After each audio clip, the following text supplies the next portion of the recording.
Dr. Julie, thank you for coming to the show today. Rachel, thank you so much for inviting me. So, Dr. Julie, you are the author of this book, 7 Forms of Respect. It's a book about a guide to transforming your communication and relationships at work. So I can't wait to dive into this book. But before we do that, I'd love to ask you, what is your company and what was your motivation to start it? My company is called Curiosity Base, and I started it in January 2021 in the middle of the pandemic. We help people practice curiosity in the world, starting in the workplace, because that is where we spend most of our waking hours. Now, I wanted to start it for 2 reasons. One is because I wanted to own my work. I wanted to be able to write under my own name and to be able to get my ideas out in the world. And the second reason was because I used to do a lot of work around diversity and tech diversity in leadership. And what I realized was a lot of the conversations around that was around representation. And what I noticed was that most of the leadership narratives that we were reading were written by white men. And so the analogy I like to use is that of theater.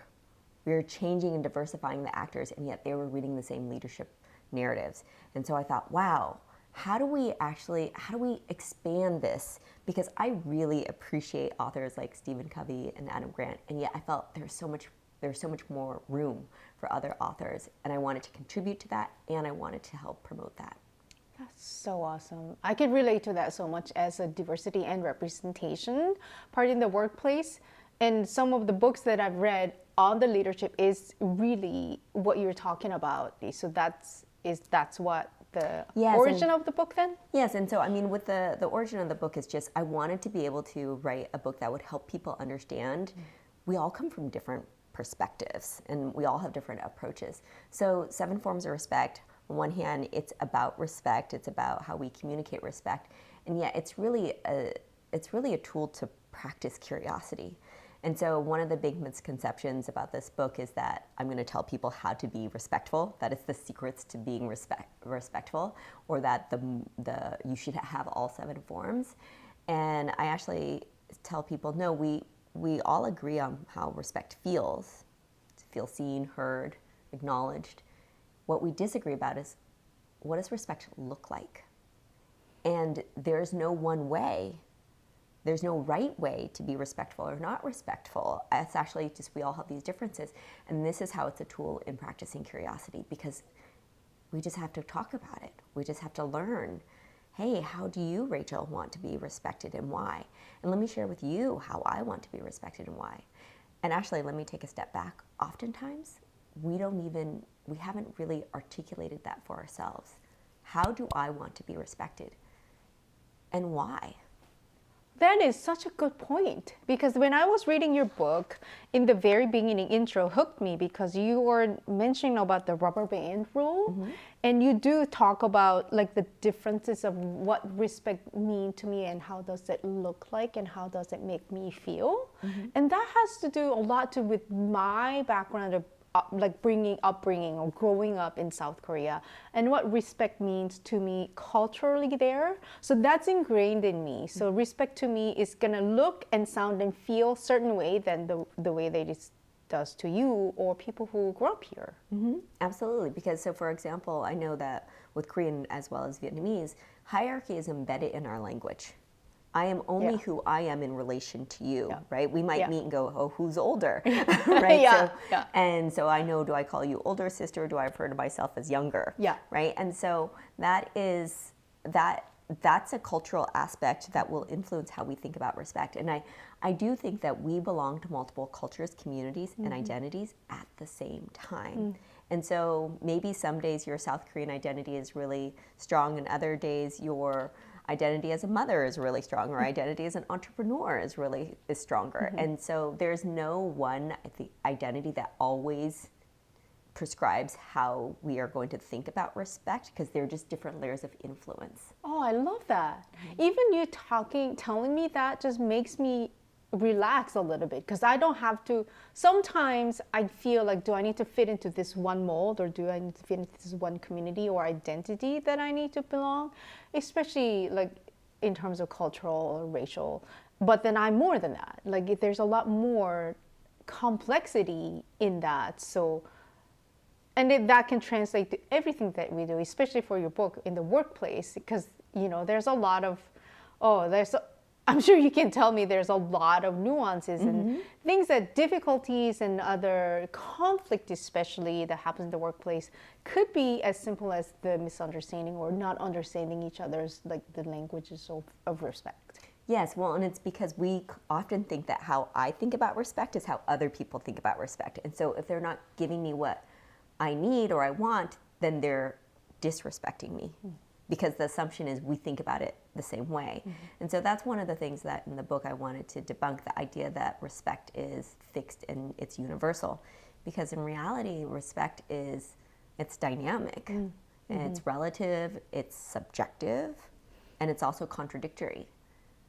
And Rachel, the reason why it's contradictory is because we as humans are contradictory, right? Like I do things, I say things, and I don't always do what I say. Right. And then I come up with reasons why I do that. I did it that way. Yeah. And that's just, we're just humans. Yeah. And things will change depending on the context. And that's what I also wanted to help people understand too, is to recognize, hey, what is the circumstance, the context, the situation right now that's making me think and feel the way that I am? Because, for example, the way that we show respect to someone who has more power than us. I mean, we're both entrepreneurs. Yeah. Those with our customers versus with our vendors. Yeah. I mean, that's a fact. Yeah.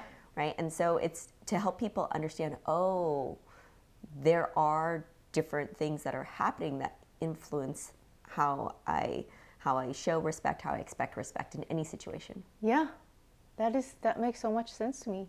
So in your company, Curiosity Based, and you founded it in the pandemic 2021, in relationship to that, when did you decide to write a book? And this is self-published book, Yes. right?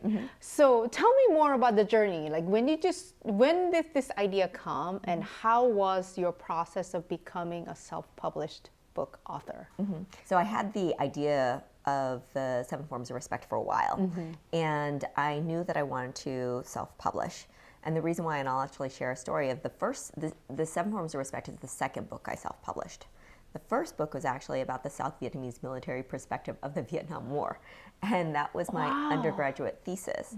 So in 2019, my father wanted me to publish my thesis because it was based on 40 interviews with his friends and acquaintances and people who he was a veteran in the South Vietnamese military, and so he was just, this book is really important. Yeah. And Rachel is 20 years old. I wrote it I wrote it in 2021 or 2001. 2001 right. as a 20-year-old. Yes. So, Yes. from just so you're hearing the interviews of your father's friends. Yes, and so he wanted me to publish it, and he said it's really easy.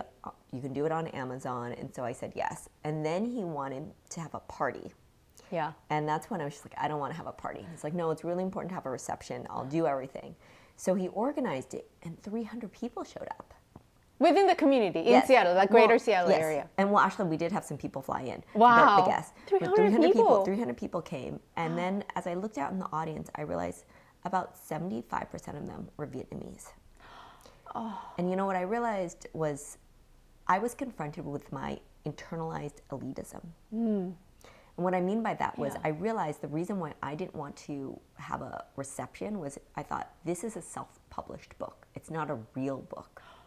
A real book is published by a traditional publisher, a commercial publisher. And it was only when I saw how many people were in the audience did I realize this book matters to so many people. Yeah. And if I had waited for a commercial publisher to say, you're good enough, I probably would never have published, because I don't think the book would have been considered commercially viable. And so I share that story because it was my own realization that I had some limiting beliefs about what a real book is and what isn't. And so when I had the idea for 7 Forms of Respect, I knew I was going to self-publish. And I had a lot of friends who were just, you got to get an agent, you got to go do this and this. And I said, no, I'm going to self-publish because I have ideas that I want to get out in the world, and I know my work is good enough. And that was something I didn't have to wait for a publisher to tell me that. So, and it was really truly a choice in choosing to believe in myself. Yeah. Wow, that's really impactful. Because a lot of times I look for validation, right? I look for other outer validation to tell me you're doing the right thing, or yeah. But then entrepreneurship or founding a company in general, or like writing a book, like you said, it has to come within. You can't wait for the validation to start your work. You just have to do it. Yeah, because sometimes people don't know what they don't know. They don't. If you say, "Do you want this?" Well, I don't know. I've never heard of it, so I don't think I want it, Yeah, right? And so yeah. sometimes we just have to. I heard that's how the minivan was created, Really? and people did. And so, in any case, in self-publishing, I decided to launch an IndieGoGo campaign. So I decided to crowdfund for it, and I ended up, and I'd never run a crowdfunding campaign before, but I saw other people do it for books that they self-published. Yeah. And so I studied those campaigns. Okay. And my team and I were just, okay, what do we like? What do we not like? What are we going to do? And so we were just, okay, this is our campaign. And when we launched it, we were able to meet our goal in 18 hours. What? Yes. That's We had a $10,000 amazing. goal. We met it in 18 hours. Oh, that's amazing. And my goal was just to get 100 pledgers in the first 48 hours, because I heard that if you do that, then that can tickle the IndieGoGo algorithms. Yeah. And so what we did was we made the minimum pledge amount, it was just $5. You could just give $5, right? And we were so surprised by how many people Yeah. pledged within, because we had that, I think we hit 100 in, it was 6 or 8 hours. And Wow. the thing is, I personally asked 120 people Did you? to pledge. Wow. And so I think that's another thing as an entrepreneur, we have to get really comfortable with asking for help. Gosh, I'm guilty of that. Oh yeah, it's really hard. I didn't use some app. I text messaged 120 people saying I'm going to launch my campaign. Yeah. It'll really help if I get a pledge in the first 48 hours. Yeah. Could you do that? Yeah. And I'm just asking for $5. Oh, I mean, that's amazing. That tells me how big of your community is. You know, those are your trusted people that you would hope that they would say yes to, right? Yes. That's amazing. I mean, and I think that that's another thing in starting a business. It's just we need to have a network Yeah. going in. So I think for anyone who wants to start a business, is they should start building that network while they're in their job, right? Yeah. And so that once they go out, it's just, Yeah. okay, here I'm, because we have to ask for help. Yeah. That is so true. Yeah. I think what's really amazing is how many people want to help. Yeah. Because there are a lot of people who would love to have the courage and take the risk that we are taking, and so they can actually live vicariously through us. So, and you talked about validation, Yeah. and sometimes, do I need to have this validation before I start? Yeah. And that's been, I think, the biggest challenge of being an entrepreneur is just the struggle with validation. And I feel I need this. And what I've actually realized is that there's a lot of validation that's invisible to us. Oh. We will never see it. Yeah. Because think about how many times I tell, Rachel's amazing to someone else, but I don't ping you, Rachel. I don't say, I said this to someone. True, right? true. And think about how many times we do True. that. Yeah. And that means that people are doing that for us too. Oh. And so now I've really been trying, I'm just trying to just shift and think, there's a lot of support that I'm not even aware of. Yeah. Oh, I love that. I'm just gonna soak it in for a moment that is happening, because I do that. I try to do it for other people. Like check out Julie's book and talk to this person. Yeah. Yeah, and I'll forward your LinkedIn post about how think about this for video Yeah. work, but I don't tell you every time I do that. Right. Right. So how long did it take for you to write it and self-publish it? Like from IndieGoGo campaign? We hit our goal in 18 hours, 18 and then hours. we kept the campaign alive for 2 months, Okay. and so then we were able to hit over 200% of the goal. Okay. And Great. so that was about 2 months. I had been thinking about the book and researching for the book for years before that. I'm a writer. Yeah. So I think that I just want to make that clear that my timeline is not going to be everyone else's timeline. Right? True, yeah. So, Yeah. because I started writing the book at the end of September, and I was able to submit the whole thing by mid-December. Oh, quick. And so, Yeah. and I was dedicating every weekend to writing. And I also am a big believer in getting feedback. And so I had every weekend I had different readers helping me with that. And I also, the money went to hiring a company that would help me with the production parts of the book. So I didn't have that for when I self-published my first book. I think I spent $200 to print it? The getting it, the cover designed. Oh, but that okay. And so this one was, I had a company that helped me with the production, the cover, the layout, so that it would look really nice. Yeah. And paying for my own editor, and they also had an editor too.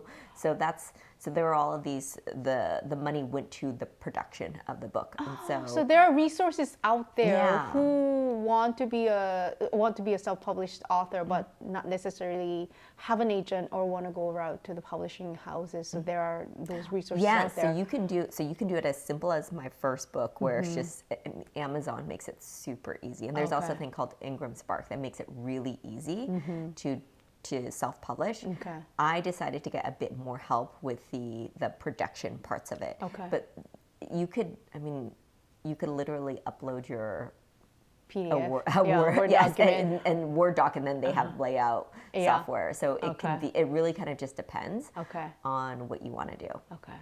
So then, so you have a book. So you got your first print. Like you get a box of your fresh book. Did you like smell it? Like, oh, this is my book. And then so you have the book, but then you have to promote it though. So how does that? Oh my gosh, Yeah. promotion I think is just the hardest part. Self-promotion I think is the hardest part for any entrepreneur. I've talked to other entrepreneurs promoting ourselves so hard, and so in that we had a promotion campaign. I also did some book talks. Okay.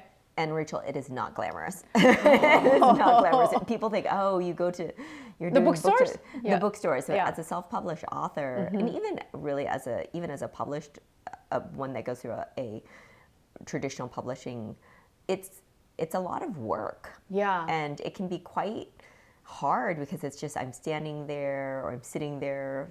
I've got my book. I remember the very first one I did. It was at Magnolia Bookstore, and it was the farmers market day. That's when they have authors come and sit there. Yeah. And I just kept trying to make eye contact with people who were avoiding making eye contact with me. And I think I sold maybe 5 or 6 books that day. I think there were a couple of out of pity.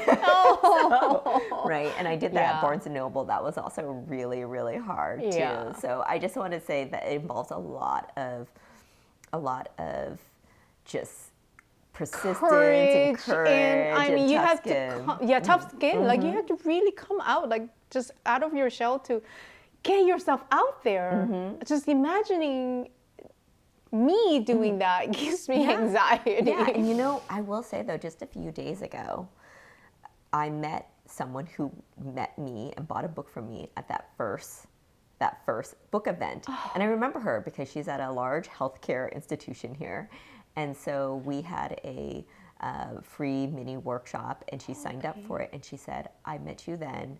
I bought your book, and then I bought it for 10 members of my team. And they loved it. And now next month I'm rolling it out to 50 members or 50 coworkers. Yeah. And so again, it goes back to we don't even know the impact that we can make. And I didn't know that. I didn't know that when I sold the book to her. Yeah. So you have to self-promote. You have to go. So then you reach out to the bookstore. You go to the bookstore owners. Hey, my name is Julie. Can I come to your bookstore? Yes. And so luckily, I'm very lucky that I have a team member who did that. Okay. Because I think that that's also something as an entrepreneur, we have to think about where we should put our energy. Yeah. Because our egos are fragile, right? Yes, right. yes, Our yes, egos are fragile, yes. right? And so even something early on for me, one of the things I realized was I was spending a lot of time with email marketing and the anxiety of pushing send. And so it's back and forth, tweak, back and forth. And then it's just, okay, it's actually worth it for me to pay someone to do that because the anxiety that it's taking in me is taking me away from other creative work. And so I think it's also figuring out I'm happy making less money if I can do things that will create some things that are less anxiety. And then there are the things which just, no, I just need to do this. Yeah. And so I still need to do all of my own business development. Yeah. And yet with something like the bookstores, because there's a lot of logistics back and forth, I had a team member who did all of that outreach work. And so I think at the end of the day, we just have to decide how we're going to allocate our resources.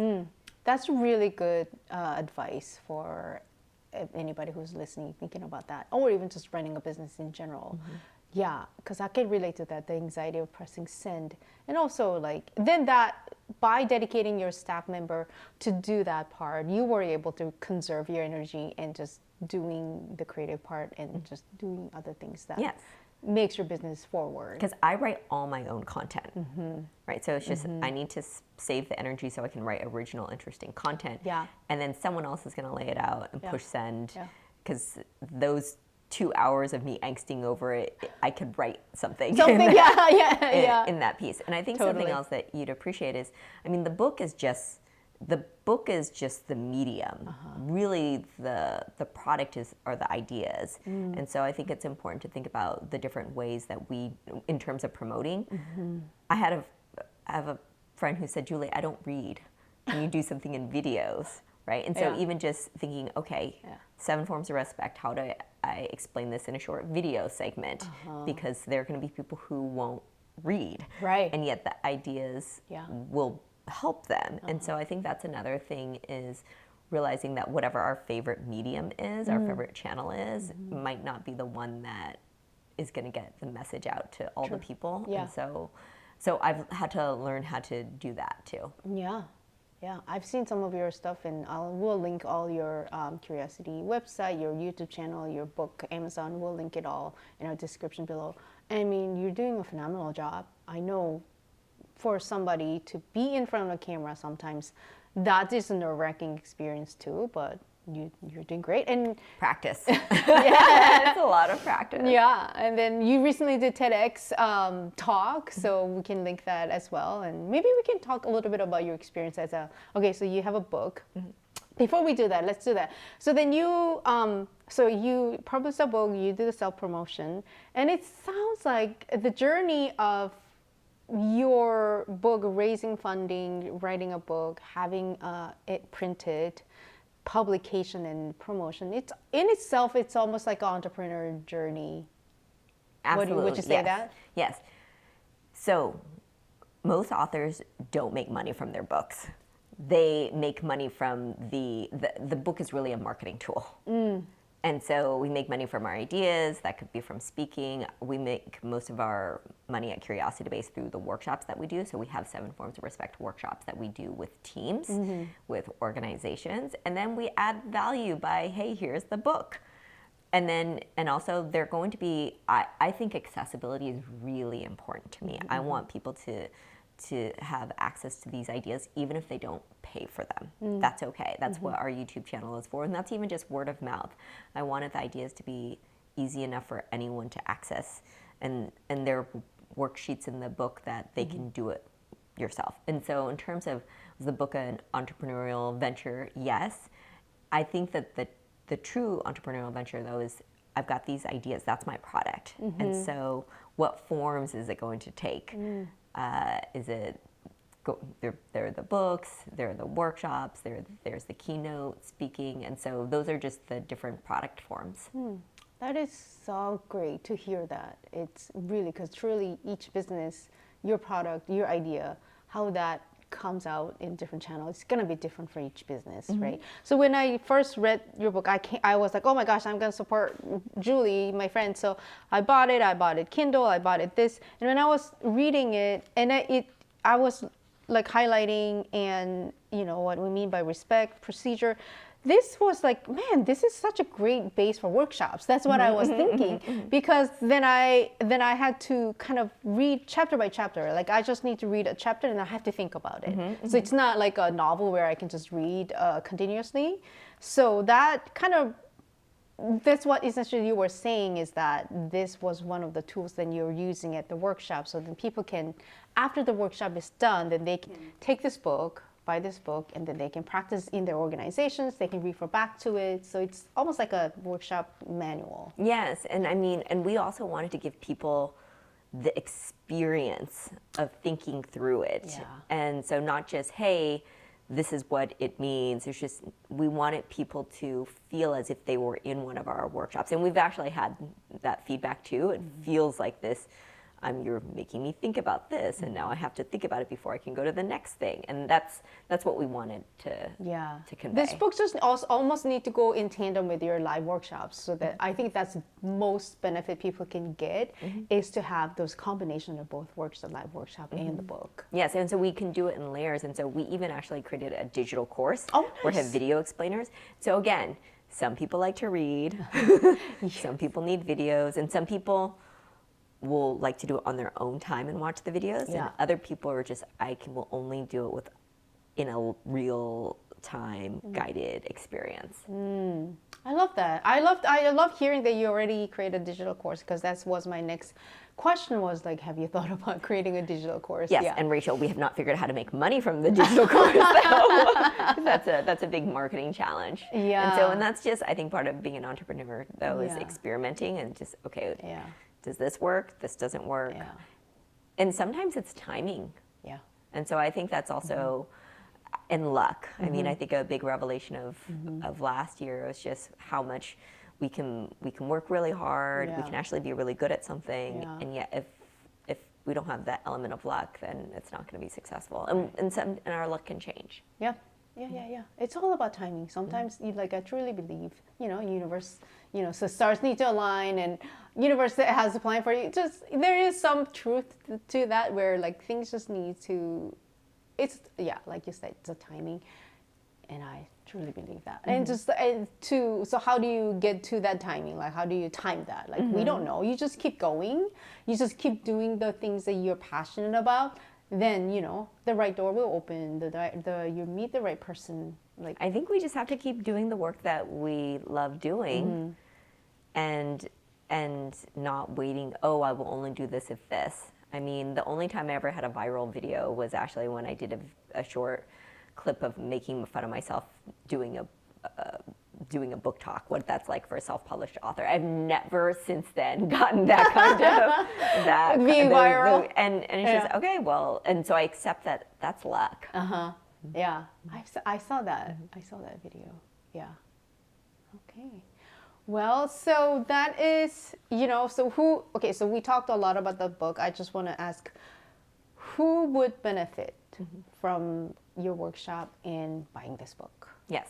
So anyone who works with other people, basically anyone who, unless you're totally by yourself and you never have to interact with people and you have a source of income, and I think anyone who has to have interactions actually with other people will benefit from this. Yeah. I think it's a tool in curiosity. Yeah. It's a tool in practicing curiosity. It helps people slow down and then interact better with not just their colleagues, but also with their friends, because when we were doing the research for this and we've gotten feedback, wow, this is going to help me with my personal relationships as well. And so the examples in here are primarily work related, and yet the next book, because I do want to have a series of this, will be respect in our personal lives. Okay. I can't wait to read that book. So, lastly, curiosity to me is such a foundation of having any meaningful relationships or in any settings, workplace, friends, and personal. If I have to be curious enough to ask questions to you, hey, Julie, like, why did you do that? What motivated you? Those are the questions that really try to find out the other person.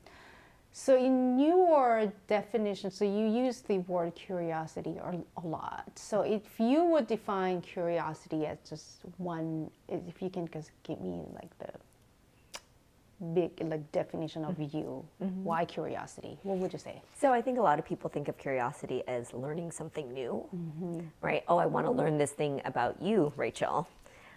We think of curiosity as a practice, and that it actually has these three elements. There's self-awareness, relationship building, and clear communication.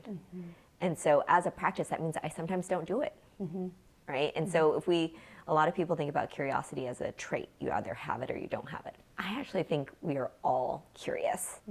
It's just we're not always curious, right? Right. So I think of curiosity as a practice that boils down to self-awareness, relationship building, and clear communication. So let's break that down. Self-awareness. How do I be curious about myself? Yeah. How do I want respect and why? If I can't articulate that to myself, how can I expect other people to know? Yeah. The second one is relationship building. So, Rachel, how do I learn about you? What do you care about in terms of respect and why? And then how do I share with you me? Because that's reciprocity. Yeah. I think if we think of curiosity as only learning something new, then we don't involve ourselves. Reciprocate, yeah. And I think that there has to be that back and forth, because when I share myself with you, you comment on that. Yeah. And then I learn something new about me, right? Yeah. And then the third part is clear communication. And so that is, how do we listen to understand? How do we ask questions when we don't understand? Yeah. And also, how do we be specific with our stories and our examples? And I think that can be really hard for people because we talk a lot in abstracts. Yeah. That's true. Yeah. So if you use, let's say, examples that are relevant to me, if I share that, then you could understand the example, and then with your curious mind, then there's a reciprocal like questions of, so, okay, then how does that affect, or like what made you do that? So there's Yes, I can tell you acknowledgement is important to me because my father, growing up, gave a lot of acknowledgement to even my school teachers. I remember if I was sick, and then he would write this really nice note, and then they would say, "Oh, your father's such a lovely man." It's like, what did he write? And I found out how he complimented them and thanked them for being a teacher. And so that modeled that for me. And so, and if I share that with you, you will remember that so much more than if I were just to say acknowledgement's important to me. Yeah. And so how do we actually tell stories? And they can be, sometimes I get people worry, oh, is it too personal? It's like, well, then don't tell a work-related story. That makes you feel more, you know, whatever that is. My manager did this and this. And I mean, I had a professor who was so candid. He would tell me, your writing is like garbage. It's like vomit. And she would tell me how to make it better. And so candor is really important to me because of that experience. Yeah, I noticed that you ask lots of feedback, right? And then because that's your way of, that'll make you be better at whatever the task or whatever the role that you do that. So that's your way of, your language of respect is the candor. Yeah, and that form, and that's because of when I was 20 years old, I had a professor who's just, this is what's wrong. And I was just like, okay. And so I got conditioned to expect that. Then in the end, that helped you be a better author or be better at writing. So that kind of, you could see the progress of and that. When I share that, you understand where that's coming from. Yeah. I need to think about that. I need to reread your book and think about what that means and what are those the respect, what do I expect from other people that I haven't articulated. Yeah.